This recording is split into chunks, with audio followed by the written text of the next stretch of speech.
మీదనే నేర్పుకుంటున్నాడండి. ముందు ఆయన వెళ్తున్నాడు, ఆయన వెంటబడి మనల్ని రమ్మంటున్నాడు. మొరాయించకూడదు, సనగకూడదు, గొనకూడదు, ఏంది ఇది అనకూడదు. అంటే పగులుద్ది, స్తోత్రం అనకూడదు. నీ చిత్తమే జరుగునుగాక తండ్రి, నీ ఇష్టమే జరుగునుగాక. భక్తులందరూ కూడా అలా దేవుణ్ణి వెంబడించడం అనేది నేర్చుకున్నారు. ప్రియులారా, నువ్వు వెళ్ళు, దేవా నాకు ముందుగా నువ్వు వెళ్ళు, అది ఏ పరిస్థితి అయినా సరే నేను దానిలో గుండా ప్రయాణం చేస్తాను.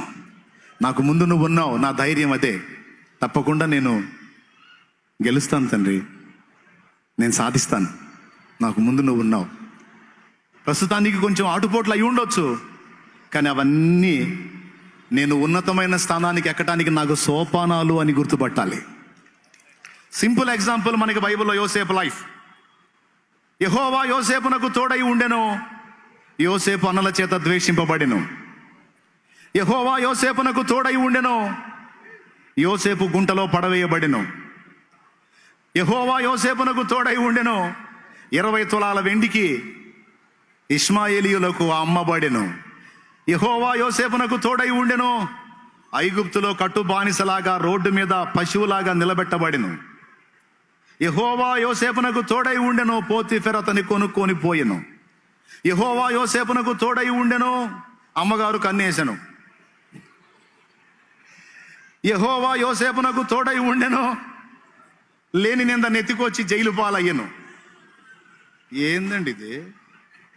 మళ్ళా వాక్యమేమో యోసేపునకు యెహోవా తోడై ఉన్నాడని రాస్తాడు. అన్నీ అగసాట్లే, అన్నీ బాధలే. ఈరోజు నానావిధ శ్రమల చేత కొట్టబడుతున్నటువంటి బిడ్డలారా, నానావిధ వేదనల చేత అట్టుడుగుతున్న బిడ్డలారా, ఏమిటి నా జీవితం అని ప్రశ్నిస్తున్న వారలారా, దేవుడు మాట్లాడుతున్న తన వాక్కు, నన్ను వెంబడించడం నేర్చుకోవాలి నువ్వు అంటున్నాడు ఆయన. నువ్వు వెళుతున్న అనుభవాలన్నింటిలో గుండా ముందు నేను వెళ్ళానని గుర్తుపెట్టుకో. నా వెంటబడి నువ్వు వస్తున్నావు, నేనే నిన్ను నడిపిస్తున్నా. Don't worry, don't worry. చివరికి ఎక్కడికి చేరుస్తావు ప్రభువా? నువ్వు నాకు తోడై ఉన్నావు, నేను గుంట్లో పడ్డాను, తోడై ఉన్నావు అమ్మబడ్డాను, తోడై ఉన్నావు చెరసాల పాలయ్యాను, తోడై ఉన్నావు చెయ్యని నింద నెత్తి మీద మోసాను, తోడై ఉన్నావు. ఏమిటి నాకు ఈ పరిస్థితి అంటే, వెయిట్ వెయిట్ వెయిట్, నేను నీకు తోడై ఉన్నాను, నిజముగా నీకు తోడై ఉన్నానని రుజువు చేస్తాను. ఈ అనుభవాలన్నింటిలో గుండా నడిచిన తర్వాత నేరుగా నిన్ను సింహాసనం మీదకి తీసుకెళ్తానంటాడు ఆయన. నేరుగా నిన్ను సింహాసనం మీదకి ఎక్కిస్తాను నా కుమారుడా, నా కుమారే. ఎందుకు ఇవన్నీ అంటే, నిన్ను సింహాసనానికి తగిన విధంగా తీర్చిదిద్దటానికి. పరలోకంలో కూడా మహిమ అంతస్తులు ఉన్నాయండి. మనల్ని ఉన్నత అంతస్తులోకి తీసుకెళ్ళడానికి దేవుడు డిసైడ్ చేశాడు. కాబట్టి ఇక్కడ గుర్తుపట్టాల్సిన ఫస్ట్ విషయం ఏంటంటే, నీవు దేవుని చేత నడిపించబడుతున్నావు, దేవుడు నీ ముందు నడుస్తున్నాడు, నువ్వు దేవుడిని వెంబడిస్తున్నావు. ఒకవేళ ఇప్పటిదాకా సణుగుతా గొణుగుతా ఒకవేళ మొరాయించినట్లయితే, కనీసం ఇక నుంచి అయినా నీ చిత్త ప్రకారమే నేను నడుస్తాను తండ్రి అని దేవుని చేతికి అప్పగించుకో. ఆ విషయంలో మారు మనసు పొందు.